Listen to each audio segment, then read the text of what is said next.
Hello tout le monde, j'espère que vous allez bien. Je suis ravie de vous retrouver dans une vidéo tuto vêtements. Ce sera le vêtement que je porte sur moi, une robe ample pour l'été.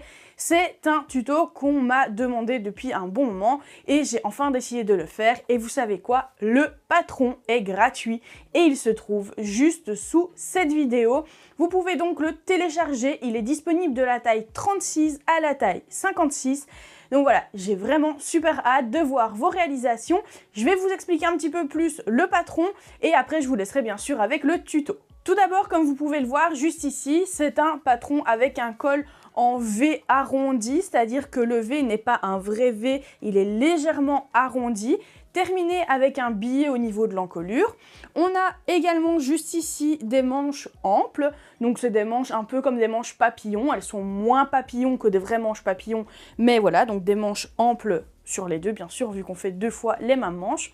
Et la robe est assez ample, moi ici j'ai rajouté une petite ceinture à la taille pour la recentrer un petit peu à la taille, mais vous pouvez bien entendu la porter ample, donc là si j'enlève la ceinture, je vais y arriver, hop, vous voyez qu'elle est vraiment bien ample. J'espère en tout cas que ce tuto va vous plaire.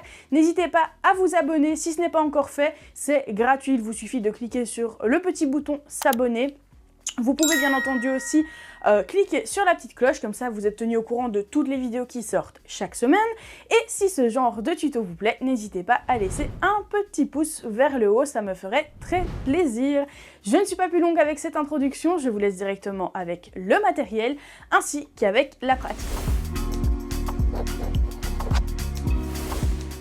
Il vous faut 3 mètres de tissu, les patrons, il vous faut des épingles, un coupe-fil, d'une paire de ciseaux, d'une équerre et d'une craie.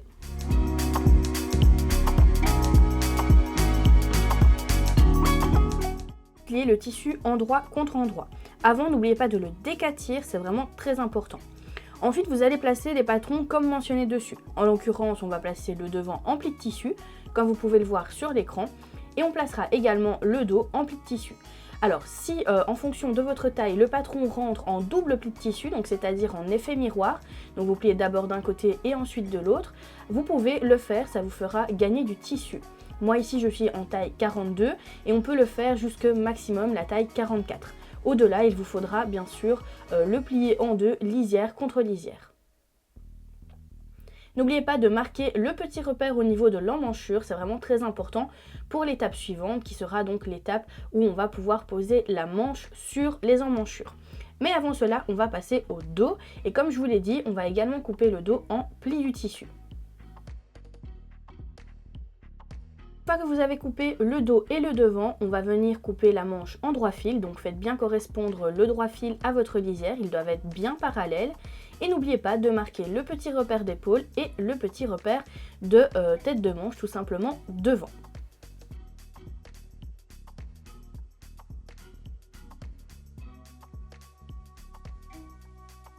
Pour la finition d'encolure, on va donc terminer l'encolure avec un billet qu'on va réaliser nous-mêmes. Pour cela, il va falloir que vous vous placiez correctement sur le tissu, c'est-à-dire à 45 degrés par rapport à votre lisière. Là, vous allez couper tout simplement la première ligne qui va vous servir de guide pour couper vos bandes. On va couper des bandes de 4 cm de large et vous allez en couper à peu près 4 ou 5 qu'on va assembler ensemble pour pouvoir faire l'encolure devant ainsi que l'encolure dos d'une seule traite.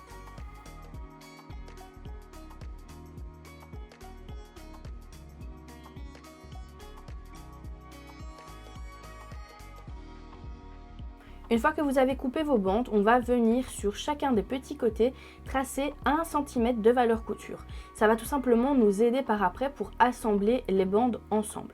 C'est pas très simple de les assembler, donc il va falloir bien vous aider de ces petits repères là, donc du petit repère que vous êtes en train de tracer, c'est-à-dire les 1 cm.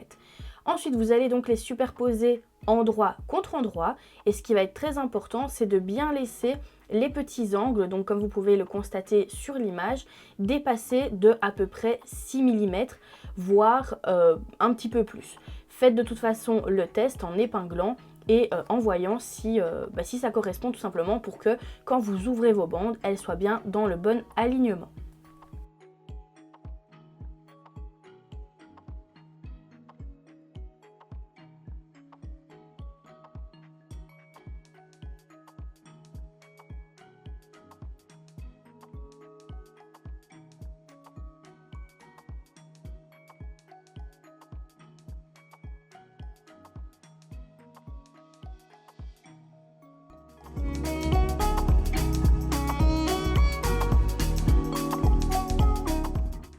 Une fois que vous avez épinglé chacune de vos bandes ensemble, vous allez pouvoir les piquer à 1 cm de valeur couture, sans oublier le petit point d'arrêt au début et à la fin de la couture, même si elle n'est pas très grande.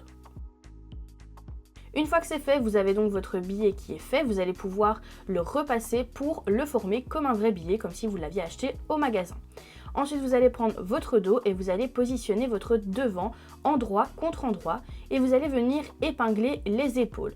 Alors, si vous êtes comme moi sur un tissu fluide, je vais y arriver.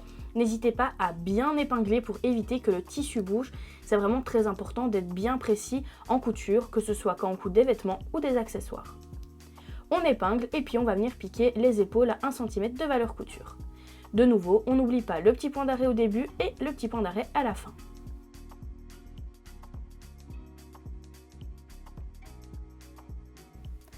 Une fois les épaules cousues, on va pouvoir venir placer dans l'emmanchure nos têtes de manche. Donc en gros, on va coudre nos manches au corps de notre robe. Très important, faites bien correspondre le repère d'épaule sur la ligne d'épaule. Ligne d'épaule, c'est donc ce qu'on a cousu juste avant. Et ensuite, vous allez faire également correspondre le petit repère que vous avez mis sur la tête de manche devant et sur l'emmanchure devant. Donc on les fait également correspondre. Et ensuite, on peut épingler le reste de notre tête de manche sur notre emmanchure. Une fois que c'est fait, on fait bien entendu la même chose pour l'autre manche et on va pouvoir venir piquer les deux manches à 1 cm de valeur couture.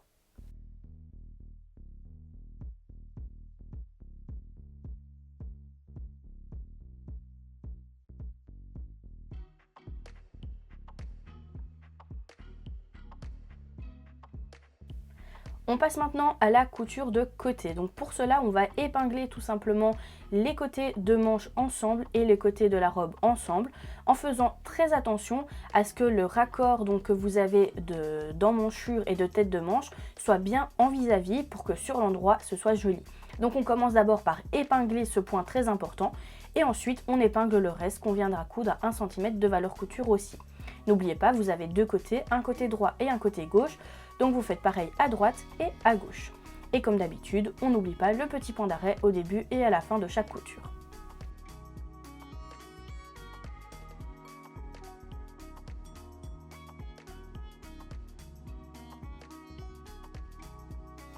On passe maintenant à la finition d'encolure. On va donc venir positionner l'endroit de notre billet sur l'endroit de notre vêtement au niveau de l'encolure. Donc moi ici je commence au niveau du milieu dos, vous pouvez commencer où vous voulez, ça n'a pas vraiment d'importance.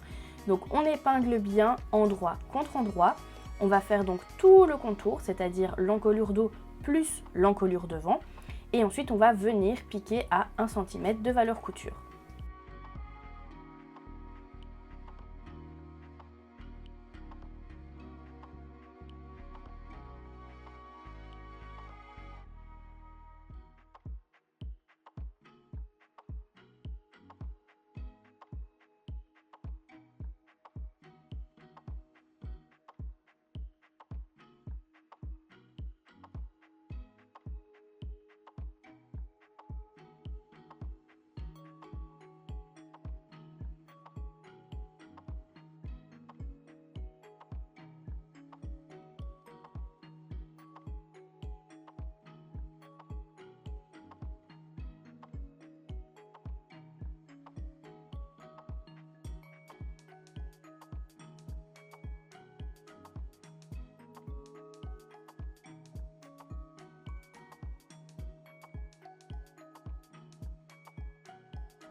Une fois la première étape donc de la couture de billet au niveau de l'encolure, on va passer à la deuxième étape. Mais avant ça, au niveau du milieu devant, on va faire un petit cran car on a on va dire une petite encolure entre arrondi et on va dire en pointe. Donc là, je viens juste cranter pour avoir une finition plus jolie. Donc là, je prends tout simplement le reste de mon billet que je viens rabattre sur l'envers du tissu. Et je fais ça sur tout le contour et ensuite je vais pouvoir passer à la machine à coudre pour maintenir le tissu en place.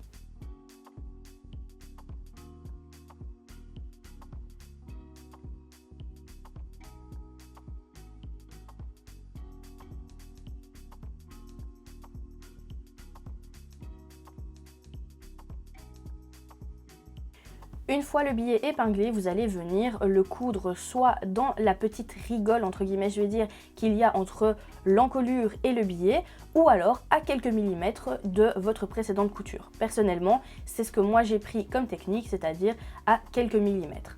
Une fois que vous avez plutôt fini de coudre votre billet dans l'encolure, donc que tout est terminé, vous allez pouvoir passer à l'ourlet et ça va être très simple. C'est 2 cm de valeur couture au niveau de vos manches, donc au niveau des ourlets de manches, et 2 cm de valeur couture également au niveau du bas de robe.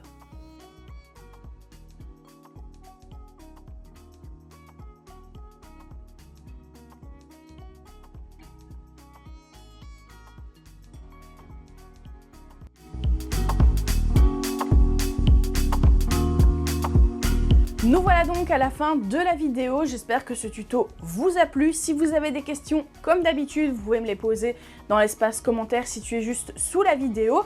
Et moi, j'ai extrêmement hâte de voir vos réalisations de robes pour l'été avec le soleil, les petites fleurs. C'est pour ça que moi, j'ai utilisé un tissu un peu estival, un peu plus coloré pour que ça fasse ressentir tout simplement le soleil.